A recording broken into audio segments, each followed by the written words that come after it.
Good morning, everybody. It's been a very exciting meeting, and I want to thank the organizers just a whole lot because I've learned so many things. And I also am going to thank my collaborators here. I just gave them no headshot kind of slides because in a short time, that's all I can do. So there's two students in my own lab who've been very involved in the work I'll talk about today. And then a whole group of people in our collaborator, Graham George's lab at the University of Saskatchewan. So those are the kind of tip of the iceberg things that I'll be talking about this morning. But the opportunity to learn all of this stuff, well, what I'm doing with this very different kind of presentation is explaining why I want to know all the stuff that you're doing. And I'm delighted to have learned about it and look forward to implementing it. So give us a little guide for the occasion that might cover some things that are less familiar because inorganic and metallobiology has its own kind of obscure things to talk about. So we'll start with the periodic table and talk about mercury a little bit there, and then what are its preferred biological ligands? In other words, how does it invade living systems? And after all of that, well, what's the problem? And also where in mercury, or where is the math and the models that are needed in the whole spectrum of mercury biology. So that will work like this. You remember the periodic table, right? Perhaps not, perhaps not eagerly. Mercury is in group 12, right off the end of the transition, along with cadmium, which is another bad actor, and zinc, which is a very good actor and a very important component of life. And all three of these metals actually prefer very electron ready elements like sulfur and selenium, but they can also take oxygen and nitrogen ligands. The farther down you go, the more likely they are to prefer sulfur and selenium. And we'll put some numbers on that. Specifically, mercury binds very strongly to sulfur and selenium. And over here, starting out at the lowest ones, the oxygen ligands, or the methylated chloride compounds. Here's an alkyl, famous alkyl mercurial, methyl mercury, and this is an aryl mercurial with an oxygen ligand. And again, these are very highly dissociated. They have very small affinities for mercury. Moving over to the halides, it's better, and it gets better the bigger you are. But none of these can hold a candle to the affinity for thiols and selenols. And that includes in biology things like cysteine and glutathione and selenocysteine. And these are all monothiols. And then there's only one biologically normal bivalent chelator, and that's lipoic acid. These other in red are artificial chelators that are used in therapy of people who've been exposed to various toxic metals. This is a little diagram meaning chelate. So there's some stretch of carbon or other material in between two thiol groups, and mercury likes that best of all. In fact, at 45, a formation constant of 45, it's right up there with the ore cinnabar, which is the natural ore of mercury, HGS. So that's very strong. Oops.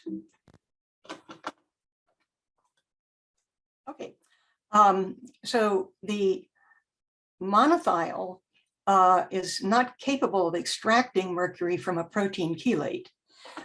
The business of forming a bond with the monothiols actually involves a kind of a continuous circulation among any thiol that's in town.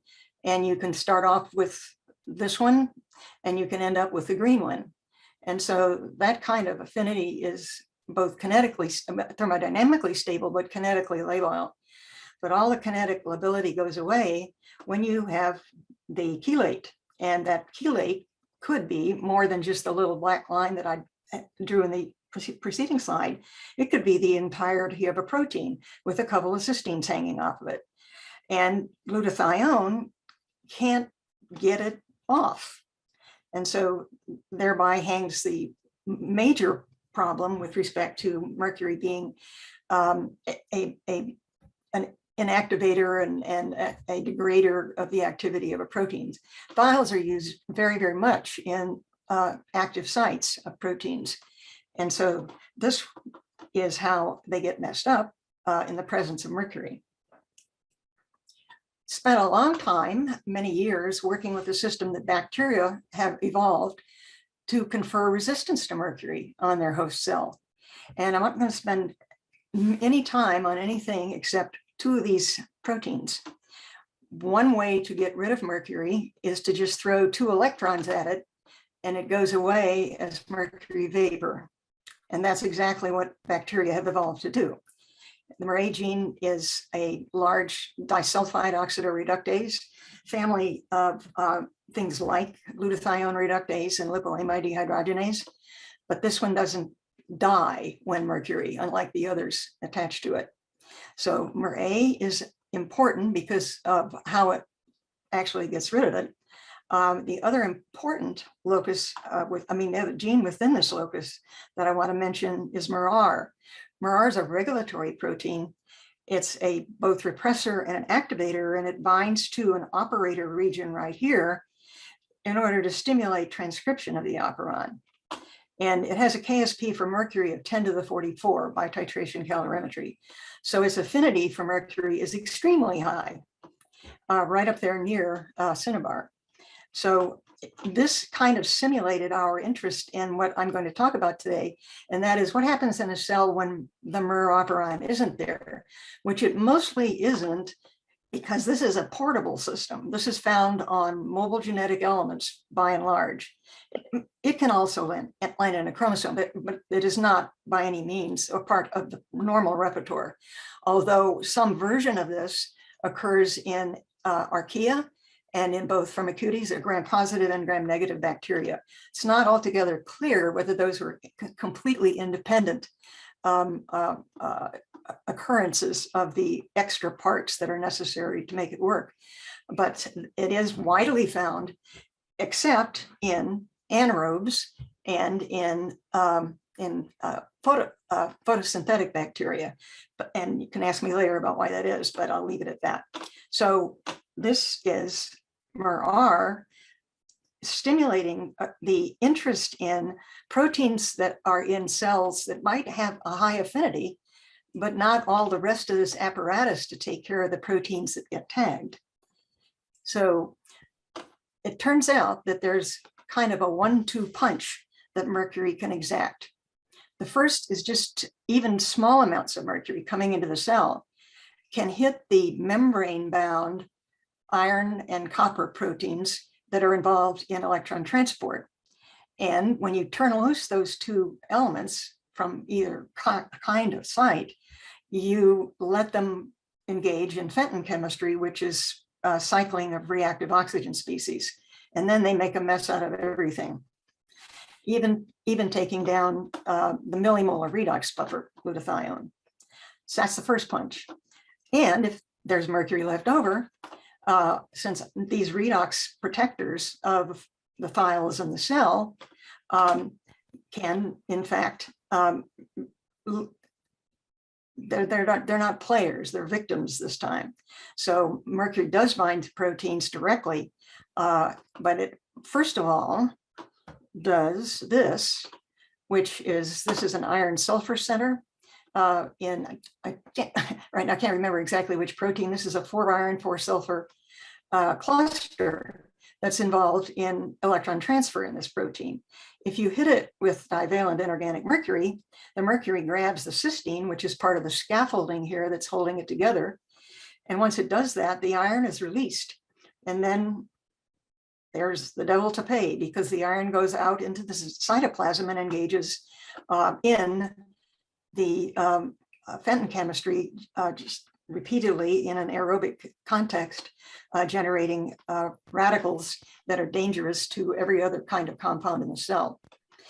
This is from some EPR work that we did with Mike Johnson at Georgia to compare the potential of mercury to release iron by comparison to hydrogen peroxide, an externally applied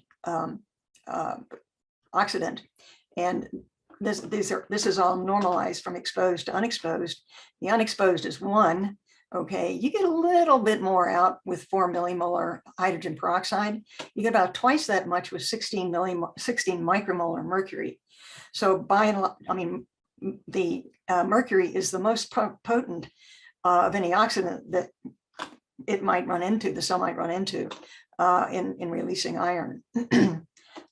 So once that's done, what are the targets? Well, this is just a reminder of who all is in there. We had been thinking, like most people, mostly of proteins, because they're the major bearers of files in the cell. So there's proteins in the cell wall, there's ribosomal proteins, there are lots of cytosolic enzymes and chaperones and whatnot. And we weren't thinking so much about nucleoid, which contains DNA, and it also does contain proteins.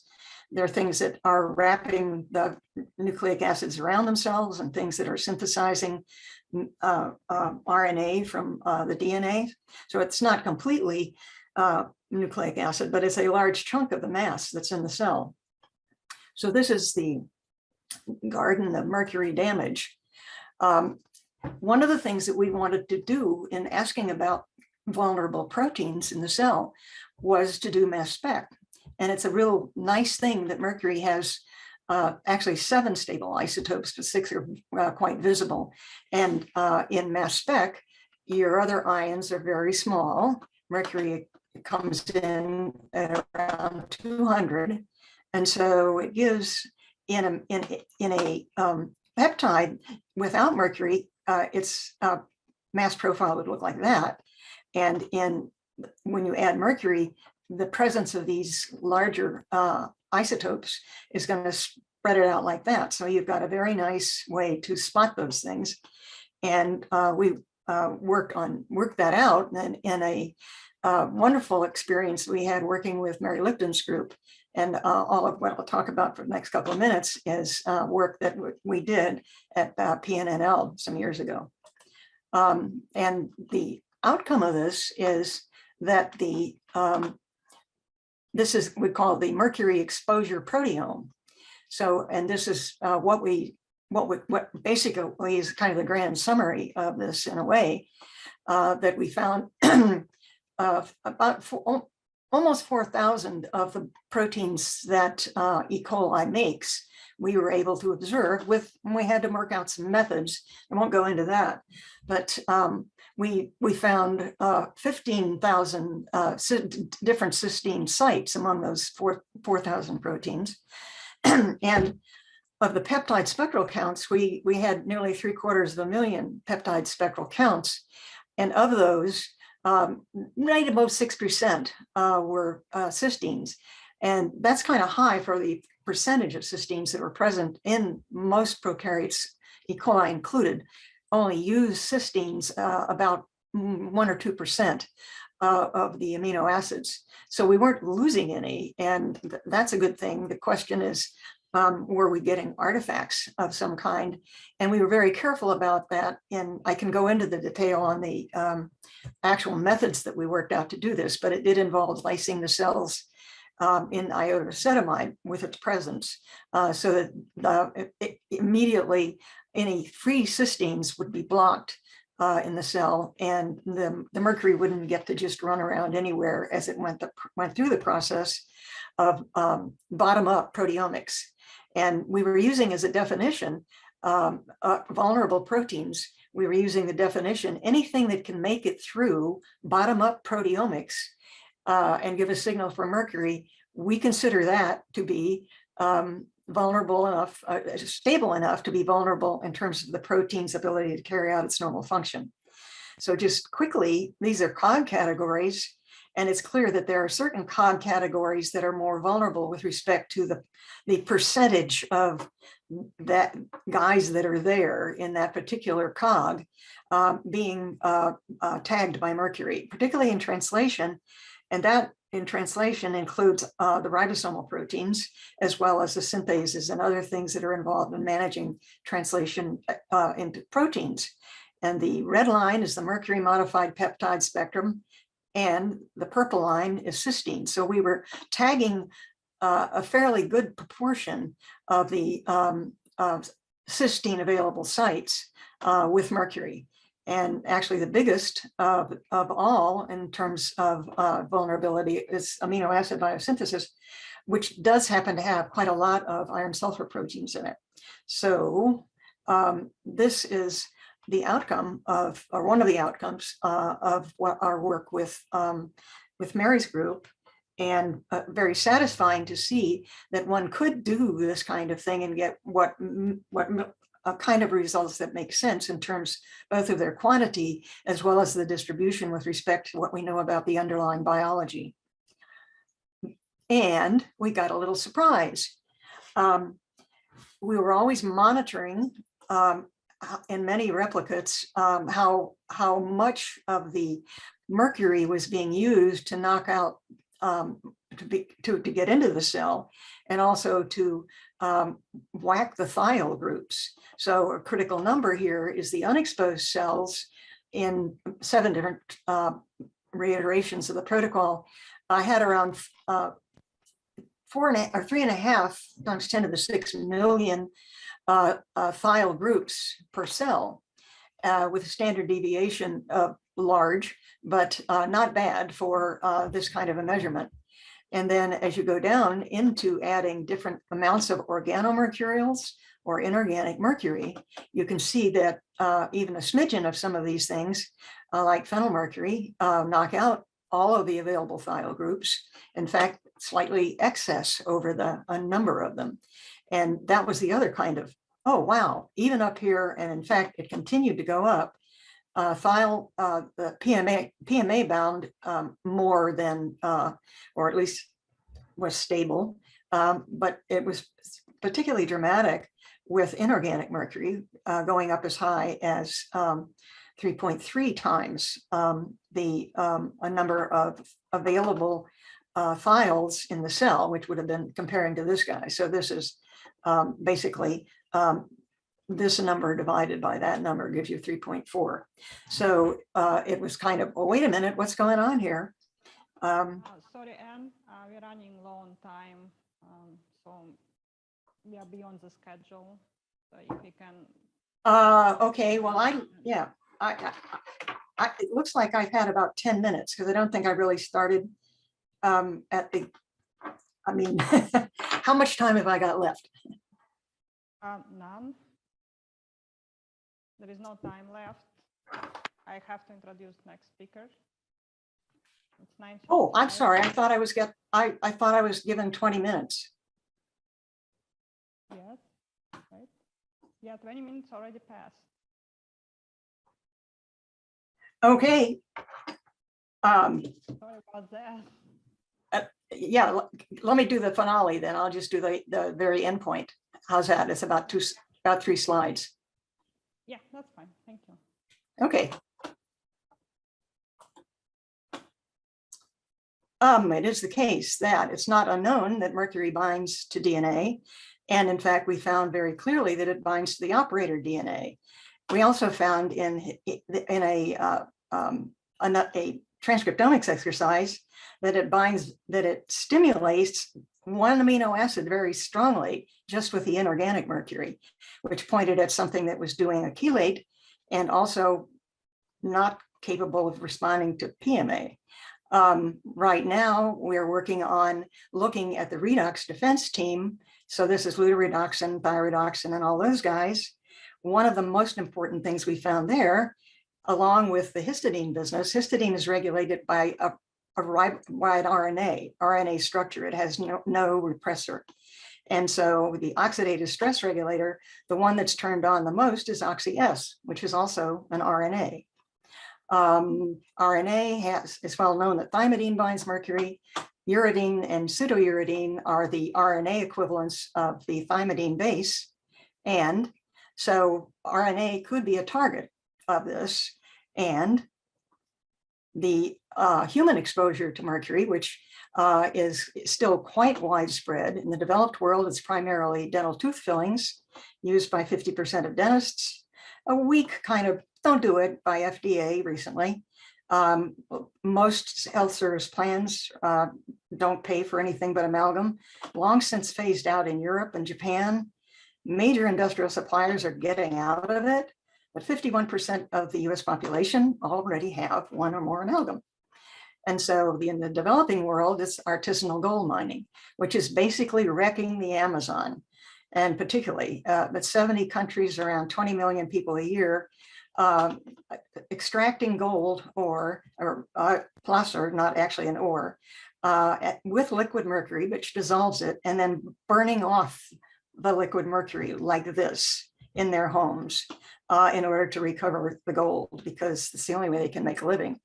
So targets that we found in E. coli with percent homology to humans, mitochondrial proteins fairly high over all kinds of roles in the mitochondria. And so we have targets. 13 mercury binding sites are conserved in human mitochondria at the level of the peptide even. So, and the other bad news is exosomes are definitely involved in detoxing cells, but they're bringing the garbage outside, and it's possible for it to go to another cell. And so we really have to think in eukaryote biology about the potential for secondary exposures or sharing of toxic metals after the first. And I'm yeah. sorry, we have 5 minutes. Sure, okay. All right, thanks.